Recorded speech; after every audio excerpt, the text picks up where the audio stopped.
নমস্কাৰ এই মুহূৰ্তত আহি পৰিছে ৰাতিপুৱাৰ কেইবাটাও গুৰুত্বপূৰ্ণ খবৰ আজি 21 সেপ্টেম্বৰ অসমৰ লগতে ভাৰতৰ বিভিন্ন প্ৰান্তৰ পৰা এনে ধৰণৰ খবৰসমূহ নিতৌ চাবৰ কাৰণে চেনেলটো সাবস্ক্ৰাইব কৰি ভিডিঅ'টোত এটা লাইক কৰি দিব এই মুহূৰ্তত জনাই আছো এটা গুৰুত্বপূৰ্ণ খবৰ এটা টুইটৰ বাবে বাহিৰৰ পৰা মানুহ ধৰি আনি জেলত দিয়ে এইখন বিজেপি চৰকাৰে অথচ জুবিন গাৰ্গক মৃত্যুৰ মুখলৈ ঠেলি দিয়াৰ পাছতো নৰ্থ ইষ্ট ফেষ্টিভেলৰ আয়োজকক অসম চৰকাৰে গ্ৰেপ্তাৰ নকৰিলে সোশ্যাল মিডিয়াত উপৰ্যুপৰি প্ৰশ্ন হিমন্ত বিশ্ব শৰ্মাৰ চৰকাৰক পৰৱৰ্তী খবৰ ক্ষমতাৰ খকে মূৰত ধৰিছে বিজেপিৰ নিৰ্বাচনৰ ভূত বাৰুকৈয়ে লাগিছে বিজেপিৰ গাত নিকৃষ্ট গৰিহণা দিয়াৰো ভাষা এতিয়া নাইকিয়া হৈ পৰিছে শিল্পী জুবিন গাৰ্গৰ মহাপ্ৰয়াণত হুক স্তব্ধ হৈ পৰিছে সমগ্ৰ ৰাজ্য কিন্তু তেনে সময়ত যোগদান সভাত ব্যস্ত হৈ পৰিছে বিজেপি যোগদান সভাত ব্যস্ত হৈ পৰিছে অসম প্ৰদেশ বিজেপিৰ সভাপতি দিলীপ শইকীয়া মন্ত্ৰী জয়ন্ত মল্ল বৰুৱা আন এটা খবৰ জুবিন গাৰ্গৰ শেষ যাত্ৰা শান্তিপূৰ্ণ হওক জুবিনৰ শেষ যাত্ৰাত অংশ ল'বলৈ দিয়ক জুবিন গাৰ্গৰ মেনেজাৰ সিদ্ধাৰ্থ জুবিনৰ ভাইৰ নিচিনা হাতজোৰ কৰি অসমবাসীক আহ্বান জনালে জুবিন গাৰ্গৰ পত্নী গৰিমা শইকীয়া গাৰ্গে গৰিমা শইকীয়াই কৈছে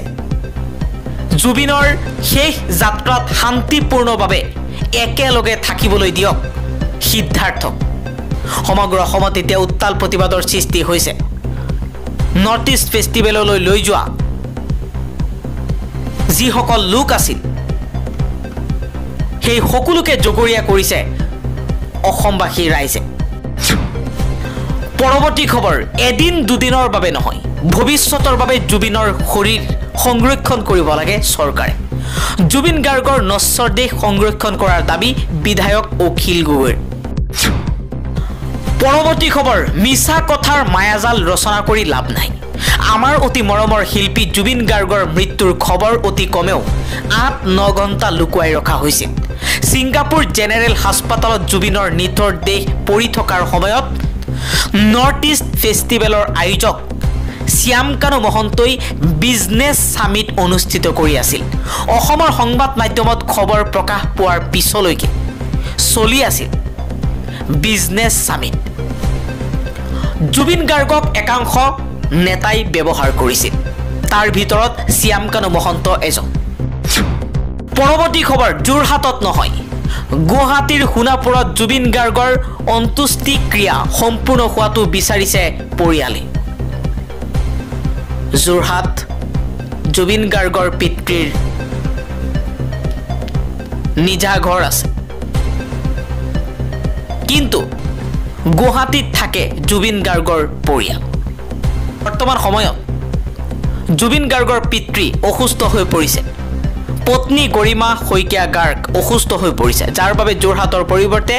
গুৱাহাটীৰ সোণাপুৰতে জুবিন গাৰ্গৰ অন্ত্যেষ্টিক্ৰিয়া সম্পূৰ্ণ হোৱাটো বিচাৰিছে পৰিয়ালে আন এটা খবৰ প্ৰতিবাদৰ অভিনেতা মোহনলাললৈ দাদা চাহেব ফালকে সন্মান আগবঢ়াইছে চৰকাৰে বিভিন্ন সুপাৰহিট ছবিত অভিনয় কৰিছে মোহনলালে বিভিন্ন সময়ত বিতৰ্কতো সোমাই পৰিছিল অভিনেতা মোহনলাল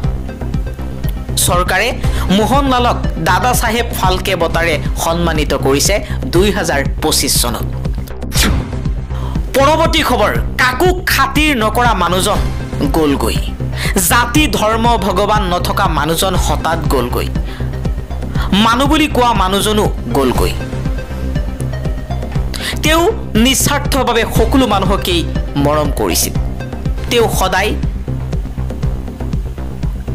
সাধাৰণ মানুহৰ লগত উঠা বহা কৰিছিল কিন্তু তেওঁ কাকো খাতিৰ নকৰো বুলি স্পষ্টভাৱে ক'ব পাৰিছিল সেয়া লাগিলে শাসক পক্ষৰ নেতাই হওক বিৰোধী পক্ষৰে নেতা হওক যিমান ডাঙৰেই নেতা নহওক কিয় তেওঁ সিধা কথা কৈ ভাল পোৱা মানুহ আছিল জুবিন গাৰ্গ পৰৱৰ্তী খবৰ মুখ্যমন্ত্ৰী হিমন্ত বিশ্ব শৰ্মাই ডাঙৰ খবৰ সমগ্ৰ অসমবাসী ৰাইজক দিছে। কিছু সময় পূৰ্বে হিমন্ত বিশ্ব শৰ্মাই কৈছে জুবিন গাৰ্গৰ নশ্বৰ দেশ অৰ্জুন ভোগেশ্বৰ বৰুৱা ক্ৰিয়া প্ৰকল্পত আজি পুৱা 9 বজাৰ পৰা সন্ধিয়া 7 বজালৈ ৰখা হ'ব। অসমৰ হিয়াৰ আমঠু জুবিন গাৰ্গক ইয়াতেই ৰাইজে শ্ৰদ্ধাঞ্জলি জনাব পাৰিব। সকলোকে শৃংখলা বজাই ৰাখিবলৈ অনুৰোধ জনোৱা হৈছে বুলি মন্তব্য কৰিছে হিমন্ত বিশ্ব শৰ্মাই। আজি ৰাতিপুৱা 9 বজাৰ পৰা জুবিন গাৰ্গৰ নশ্বৰ দেশ অৰ্জুন ভোগেশ্বৰ বৰুৱা ক্ৰিয়া প্ৰকল্পত ৰাতিপুৱা 9 বজাৰ পৰা সন্ধিয়া 7 বজালৈ ৰখা হ'ব বুলিও মন্তব্য কৰিছে হিমন্ত বিশ্ব শৰ্মাই। পৰৱৰ্তী খবৰ, জুবিন গাৰ্গৰ মৃত্যুৰ পটভূমি কি আছিল সেই সত্য জনাৰ বাবে তদন্তৰ প্ৰয়োজন আছে। কিন্তু জুবিনৰ মৃত্যুৰ স্থান যিহেতু এখন বহিৰাষ্ট্ৰ, সেইবাবে এই তদন্ত CIDয়ে কৰিব নোৱাৰে, ৰাষ্ট্ৰীয় সংস্থাৰ দ্বাৰা কৰাব লাগে। জগদীপ ভূঞাই এই দাবী উত্থাপন কৰিছে চৰকাৰক। CIDৰ পৰিৱৰ্তে CBI অথবা ৰাষ্ট্ৰীয় সংস্থাৰ দ্বাৰা অথবা উচ্চতম ন্যায়ালয়ৰ অৱসৰপ্ৰাপ্ত ন্যায়াধীশৰ দ্বাৰা তদন্ত কৰাব লাগে বুলি বহুতে প্ৰশ্ন উত্থাপন কৰিছে, দাবী উত্থাপন কৰিছে চৰকাৰক। পৰৱৰ্তী খবৰ, তদন্ত হ'ব বুলি ক'লেই মোৰ সন্দেহ হয়। এইবাৰ জুবিন গাৰ্গক লৈ মন্তব্য কৰিছে এঞ্জেলা চাংমাই। এঞ্জেলা চাংমাই কৈছে তদন্ত হ'ব বুলি ক'লেই মোৰ সন্দেহ হয়। অসমীয়াৰ বিশ্বাস বহুবাৰ ভাঙিছে, এইবাৰ কিন্তু নোৱাৰিম। অন্তত জুবিন গাৰ্গক লৈ কম্প্ৰমাইজ নকৰাই ভাল। অসমীয়াই সময়ে কাকো ক্ষমা নকৰে। আমি আশা কৰিছোঁ উচিত তদন্ত হওক, কেৱল তদন্ত নহয় দোষীৰ শাস্তি হওক। বন্ধ হওক চৰকাৰৰ সহযোগিতাত অনুষ্ঠিত হোৱা কিছু এনে সাংস্কৃতিৰ বেপাৰ। মুখ্যমন্ত্ৰী মহোদয়, আপোনাক বিশ্বাস কৰিছোঁ, আপুনি অন্তত আমাক প্ৰকৃত সত্য জানিবলৈ দিয়ক। অসমীয়া মানুহ আৱেগিক, কিন্তু ইমান নাটক চাবলৈ অসমীয়া মূৰ্খ নহয়। শ্যামকানু মহন্তক ৰক্ষণাবেক্ষণ দিবলৈ আও পকীয়াকৈ কোনো কাম নকৰিলে আমি ভাল পাম। এদিন আমি পাহৰি যাম, কিন্তু মনত ৰাখিব ঈশ্বৰে নাপাহৰে। কৰ্মফল সকলোৱে ভুগিবই লাগিব। জুবিন গাৰ্গৰ এই মৃত্যু আমি সহজে এতিয়াও মানি ল'ব পৰা নাই। আৰু হিমন্ত বিশ্ব শৰ্মাৰ লগত শ্যামকানু মহন্তৰ আছে ঘনিষ্ঠ সম্পৰ্ক। প্ৰাক্তন DGP ভাস্কৰজ্যোতি মহন্তৰ হিমন্ত বিশ্ব শৰ্মাৰ লগত আছে ভাল সম্পৰ্ক। এই সম্পৰ্কৰ বাবেই CIDৰ পৰিৱৰ্তে CBIক তদন্ত দিবলৈ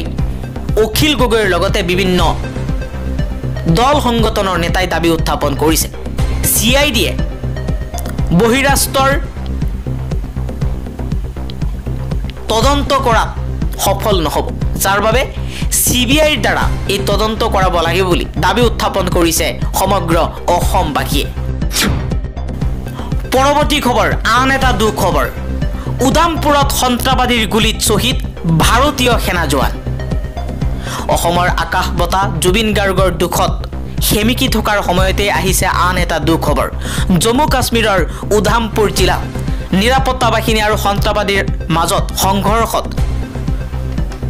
শ্বহীদ হৈছে এজন ভাৰতীয় সেনা জোৱান। শুকুৰবাৰে সন্ধিয়া আৰম্ভ হোৱা বিশেষ অভিযান চলি থকা অৱস্থাতেই সন্ত্ৰাসবাদীৰ গুলীত আহত হয়। উল্লেখ্য যে উদামপুৰৰ উচ্চভূমি দুৰু বসন্তগড় অঞ্চল আৰু দুডাৰ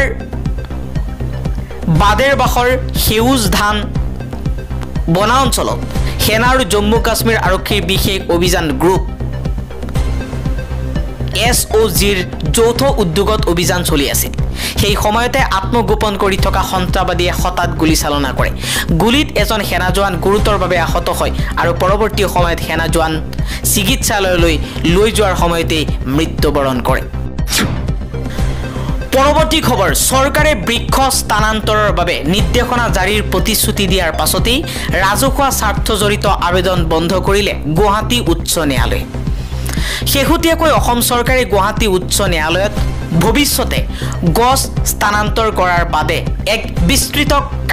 কৰ্মসূচী প্ৰস্তুত কৰা হ'ব বুলি প্ৰতিশ্ৰুতি দিয়াৰ পাছতেই এখন ৰাজহুৱা স্বাৰ্থজড়িত আবেদন বন্ধ কৰা হয় 18 ছেপ্টেম্বৰ বৃহস্পতিবাৰে জনস্বাৰ্থ জড়িত আবেদনৰ শুনানিৰ সময়ত অসম চৰকাৰে এই আশ্বাস প্ৰদান কৰিছিল এই প্ৰতিশ্ৰুতি প্ৰদানৰ পাছতে গুৱাহাটী উচ্চ ন্যায়ালয়ে মহানগৰৰ গোপীনাথ বৰদলৈ পথৰ নিৰ্মীয়মান উৰণ হেতুৰ বাবে গছৰ সফল স্থানান্তৰ কৰাৰ উদাহৰণ দি গোচৰটো বন্ধ কৰি দিয়ে পৰৱৰ্তী খবৰ GMCHৰ চিকিৎসকে পৰীক্ষা কৰিব জুবিন গাৰ্গৰ নশ্বৰ দেহ অসমত যাতে কোনো অপ্ৰীতিকৰ পৰিস্থিতিৰ সৃষ্টি নহয় তাৰ বাবে আহ্বান জনাইছে মুখ্যমন্ত্ৰী হিমন্ত বিশ্ব শৰ্মাই হিমন্ত বিশ্ব শৰ্মাই কৈছে আইনৰ ঊৰ্ধ্বত কোনো নহয় দেওবাৰৰ পৰা দোকান পোহাৰ খুলিবলৈও তেওঁ আহ্বান জনাইছে অসম ভৱনৰ পৰা মুখ্যমন্ত্ৰী হিমন্ত বিশ্ব শৰ্মাই এই আহ্বান জনাইছে সমগ্ৰ অসমবাসীলৈ লগতে মুখ্যমন্ত্ৰী হিমন্ত বিশ্ব শৰ্মাই কৈছে যে জুবিন গাৰ্গৰ নশ্বৰ দেহ GMCHৰ চিকিৎসকেও পৰীক্ষা কৰিব পৰৱৰ্তী খবৰ সিদ্ধাৰ্থৰ ওপৰত দিয়া এজাহাৰ প্ৰত্যাহাৰ কৰক ৰাইজলৈ বিনম্ৰ অনুৰোধ জনাইছে জুবিন গাৰ্গৰ পত্নী গৰিমা শইকীয়া গাৰ্গে 2020 চনত কোভিডৰ সময়ছোৱাত জুবিনে যেতিয়া ৰোগাক্ৰান্ত হৈছিল সিদ্ধাৰ্থই সকলো ব্যৱস্থা কৰি মুম্বাইত চিকিৎসা কৰাই বাছেৰে জুবিনক উভতাই আনিছিল সিদ্ধাৰ্থৰ বিষয়ে জুবিনে একো শুনিব নোৱাৰে জুবিন গাৰ্গৰ আপোন আছিল সিদ্ধাৰ্থ অসমৰ বিভিন্ন প্ৰান্তত সুকে কোনে জুবিনৰ মেনেজাৰ সিদ্ধাৰ্থৰ বিৰুদ্ধে এজাহাৰ দাখিল কৰা হৈছে এবাৰ সিদ্ধাৰ্থৰ ওপৰত থকা এজাহাৰ উঠাই ল'বলৈ অনুৰোধ জনাইছে জুবিন গাৰ্গৰ পত্নী গৰিমা শইকীয়া গাৰ্গে এবাৰ সিদ্ধাৰ্থৰ ওপৰত থকা এজাহাৰ উঠাই ল'বলৈ অনুৰোধ জনাইছে জুবিন গাৰ্গৰ পত্নী গৰিমা শইকীয়া গাৰ্গে গৰিমা গাৰ্গ শইকীয়াই কৈছে জুবিনে সিদ্ধাৰ্থৰ গাত টুপ এটা পৰিব নিদিয়ে লৰাটোক আহিবলৈ দিয়ক অসমত বৰ্তমান উত্তপ্ত পৰিস্থিতি জুবিন গাৰ্গৰ মেনেজাৰক যিকোনো সময়ত যিকোনো ঘটনা সংঘটিত কৰিব পাৰে যাৰ বাবে শংকিত হৈ আছে জুবিন গাৰ্গৰ মেনেজাৰ যাৰ বাবে জুবিন গাৰ্গৰ পত্নীয়ে সমগ্ৰ অসমবাসী ৰাইজক জুবিনৰ অনুৰাগীসকলক আহ্বান জনাইছে অসমত জুবিন গাৰ্গৰ শেষ অন্ত্যেষ্টিক্ৰিয়া সম্পূৰ্ণ কৰিবলৈ সুযোগ কৰি দিয়ক সিদ্ধাৰ্থই নিজৰ জীৱনটো দি হলেও বচাবলৈ চেষ্টা কৰিলে হেতেন বুলিও মন্তব্য কৰিছে জুবিন গাৰ্গৰ পত্নী জুবিন গাৰ্গৰ অনুৰাগীয়ে সাধাৰণ লোকেই সিদ্ধাৰ্থক দোষাৰোপ কৰিছে যে তেওঁ মেনেজাৰ হৈ কি কৰি আছিল কেনেকৈ মৃত্যু হ'ল তেওঁ কিয় গম পোৱা নাছিল কিন্তু এইবাৰ জুবিন গাৰ্গৰ পত্নীয়ে কৈছে যে লৰাজনক জুবিনৰ শেষ যাত্ৰাত লগত থাকিবলৈ দিয়ক সিদ্ধাৰ্থক লৈ আপোনালোকে যি ভাবিছে সেইবোৰ চিন্তা মনৰ পৰা উলিয়াই দিয়ক গৰিমা গাৰ্গে লগতে কৈছে জুবিনৰ বহু আদৰুৱা কাম আছে সিদ্ধাৰ্থ নাথাকিলে সেইবোৰ মই একো কৰিব নোৱাৰিম মোক প্ৰতিটো ক্ষেত্ৰত সিদ্ধাৰ্থৰ সহায় লাগিব গতিকে লৰাটোক আহিবলৈ দিয়ক মই হাতজোৰ কৰি অনুৰোধ কৰিছো সিদ্ধাৰ্থৰ বিৰুদ্ধে যি এজাহাৰ দিছে সেইবোৰ প্ৰত্যাহাৰ কৰক